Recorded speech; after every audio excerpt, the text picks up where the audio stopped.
Hey guys, this is Kaju and welcome to my channel. I hope you are doing well. I am also good. तो चलिए बात कर लेते हैं।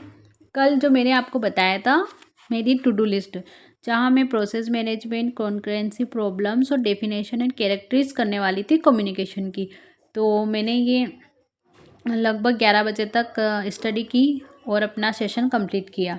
तो चलिए आपको मैं बता देती हूँ प्रोसेस मैनेजमेंट, जो कि ओएस कंप्यूटर साइंस का एक अच्छा टॉपिक है, जहाँ से क्वेश्चंस बनते हैं। आप सभी जानते होंगे कि अभी ऑपरेटिंग सिस्टम ने जो धमाका मचाया है पेपर 2 में अपने दिसंबर में, वो तो और किसी यूनिट में देखा ही नहीं गया।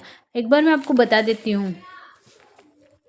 आप सीपीयू शेड्यूलिंग में से भी एक क्वेश्चन था, न्यूमेरिकल में से भी एक क्वेश्चन बना था, मेमोरी मैनेजमेंट में से भी 2 क्वेश्चंस थे, थ्योरी में से, और जो न्यूमेरिकल थे उसमें से 1 क्वेश्चन बेटा था। मतलब ओएस सिस्टम में 23 नंबर के क्वेश्चंस यहीं से पिक कर लिए गए, जिसमें से हमारे पास 13 क्वेश्चन बैठे हैं ओएस यूनिट से। तो सोचो कितनी इंपॉर्टेंट यूनिट से, और हमें ये पहले क्यों करना चाहिए। इतना डिसीजन तो हम ले ही सकते हैं। अब ये प्रोसेस मैनेजमेंट जो है वो मैंने टॉपिक कर लिया है, जहाँ प्रोसेस मैनेजमेंट किसको कहते हैं, जब कोई प्रोसेस मेमोरी में लोड होके रन करता है। मतलब अगर हमने प्रोसेस करी, हमने कुछ प्रोसेस दी, प्रोग्राम था, और प्रोग्राम जो प्रोसेस टाइम रन होता है उसे ही प्रोसेस कहते हैं। प्रोग्राम रन होता है ना, उसे ही प्रोसेस कहते हैं। तो प्रोसेस अपने साइकिल में अलग अलग स्टेट में होता है, new, ready, running, okay, blocked, terminal. Process control block, PCB एक डाटा स्ट्रक्चर है जो कि प्रोसेस की कंप्लीट इंफॉर्मेशन शेयर करता है। ओके, तो ये थे मेरे कुछ और है इसमें डिटेल में इसके प्रोसेस मैनेजमेंट के। तो ये वाला टॉपिक मेरा हुआ डन।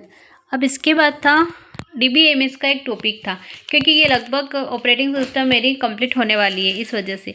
अब ये कॉन्करेंसी प्रॉब्लम्स, मैंने जो यूट्यूब पे क्लासेस देखी थी उसमें कॉन्करेंसी प्रॉब्लम से रिलेटेड कोई क्लास नहीं मिली मुझे। आई एम सॉरी, बट मुझे तो नहीं मिली। तो मैंने क्या किया, इसमें से ChatGPT से निकाल कर इसकी थ्योरी पढ़ ली। अब जो सेकेंड टॉपिक आएगा कॉन्करेंसी कंट्रोल, उसके तो भरपूर क्लास है, तो अभी मैं वही लूँगी। तो कॉन्करेंसी प्रॉब्लम भी लेना ज़रूरी है, क्योंकि इससे भी हमारे क्वेश्चन बन सकते हैं। तो कॉन्करेंसी जब 2 ट्रांजेक्शन सेम डाटा को अपडेट करती हैं और एक ट्रांजेक्शन का अपडेट दूसरे से ओवरराइट हो जाता है, पहली अपडेट लॉस्ट हो जाती है, तो बस उसे ही कॉन्करेंसी कहते हैं। इसमें भी न्यूमेरिकल्स होते हैं। जैसे एक एग्जांपल से भी मैंने इसको लिख रखा है, बैलेंस 1000 ऐसे, और ट्रांजेक्शन 1 में बैलेंस 1000 बताया, उसमें प्लस 500 ऐड किया तो 1500 है। अब ट्रांजेक्शन 2 ने गलत रीड कर लिया, तो 1000 माइनस 200 तो 800 हो गया, तो ये गलत हो गया। तो यहाँ पहली वाली का डाटा लॉस्ट हो गया, तो बस वही कॉन्करेंसी कहलाती है। अब मैंने इसके बाद पढ़ा था डेफिनेशन एंड कैरेक्टरीज, जो कि पेपर 1 का था। कम्युनिकेशन, ठीक है, कम्युनिकेशन लैटिन लैंग्वेज से निकला है। इसके बारे में बाद में आपको डिटेल में शेयर करूँगी। अभी इतना ही।